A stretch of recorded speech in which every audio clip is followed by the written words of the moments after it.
Bakit umalis ka na sa Jeddah B? Ano nangyari? Oh my God, paano ba to? Ang dami nagtatanong sa inyo kung anong nangyari, bakit wala na ako sa Saudi, bakit block na yung old account ko. So, ang nangyari is, nakulong ako. Nakulong po ako. So, bakit ako nakulong? Paano? At kailan? Una talaga, ang Saudi ay pinakamaganda when it comes up sa bookingan. Perfect na dami doon. Ang ayaw ko lang talaga sa Saudi ay yung loan nila. Sobrang higpit, kaloka. So ito na nga, paano kami nakulong at ano ang eksena? Ang eksena is, na-raid ang spa namin. Dahil sa customer complaint. Bali ang spa na pinapasukan ko ay ang spa ni Jowa. Anyway, nagkaroon nga ako ng relasyon sa Saudi. So, almost 2 years kami nagsama ni Jowa. So, since wala siyang business, nag-suggest ako sa kanya na magpatayo siya ng spa.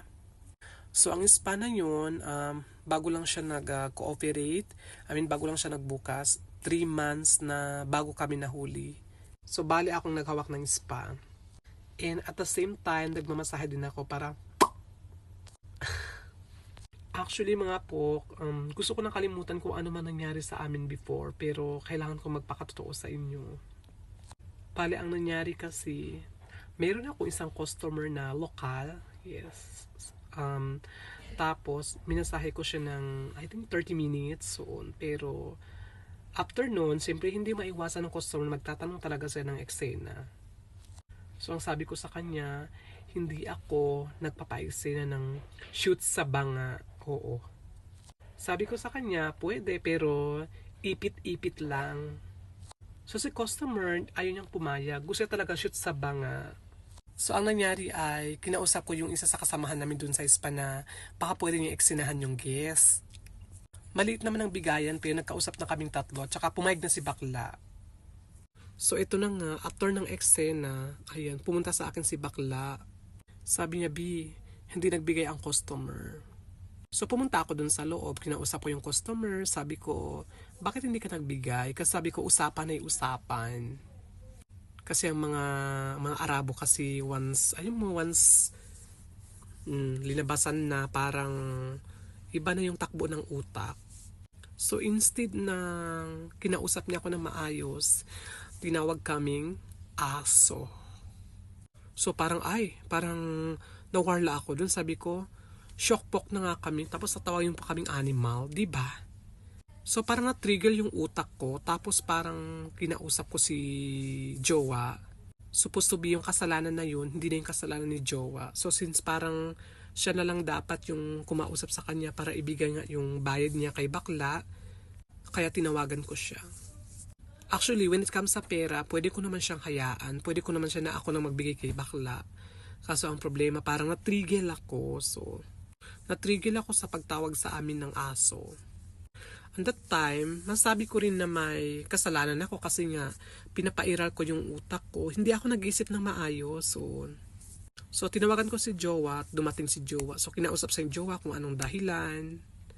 Tapos itong si customer, napaka-arrogant talaga. Hindi mo talaga masabi na parang hayaan mo na lang. Tapos mga ilang second lang, dahil nagbugbugan sila dahil sa loob, dahil. Yes, naloka kaming lahat, dahil as in.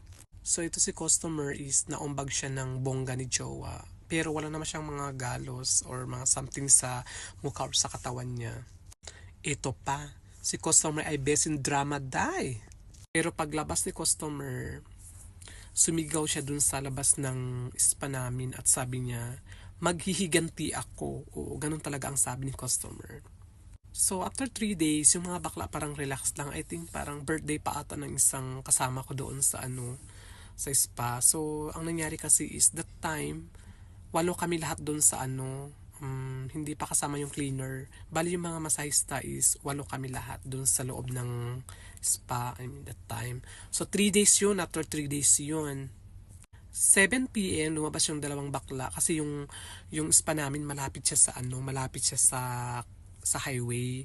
So, yung exit namin is pagkalabas mo ng exit, may kita ka dun sa highway. So, yung mga bakla, yung dalawang bakla, lumabas sila para magsigarilyo.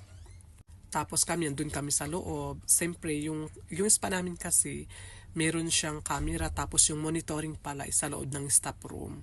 So, bali na monitor namin yung tao sa labas. Nagtaka na lang kami dahil sa exit, merong dalawang Arabo na nakatob sila, pero walang ID na nakalagay. Tapos sa mga bakla, ayun, sigarilyo lang doon, ganun. Tapos tinawag sila ng dalawang Arabo na yon. Pagtawag doon, sabay hakbang sa kanila. Tapos that time yung exit, hindi siya nakasarado. That time kasi nakabukas yung exit.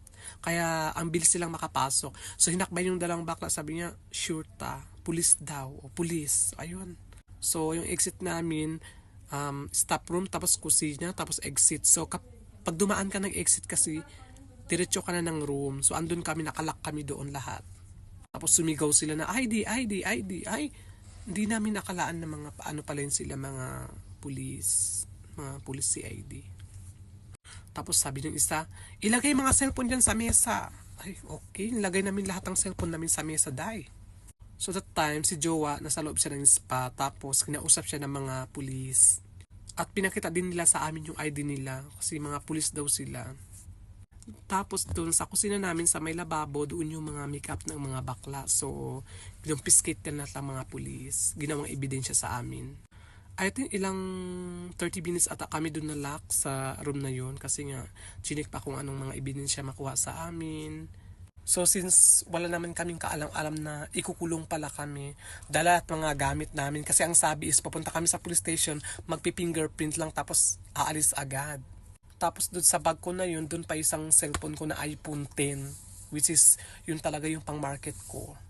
So pagdating sa police station, interview na kami, kinuha na yung cellphone namin, tinanong yung mga password, tapos yung mga bag namin, hinahalungkad kung may pera ba. Tapos bawat nakikita nila doon, tinatanong nila kung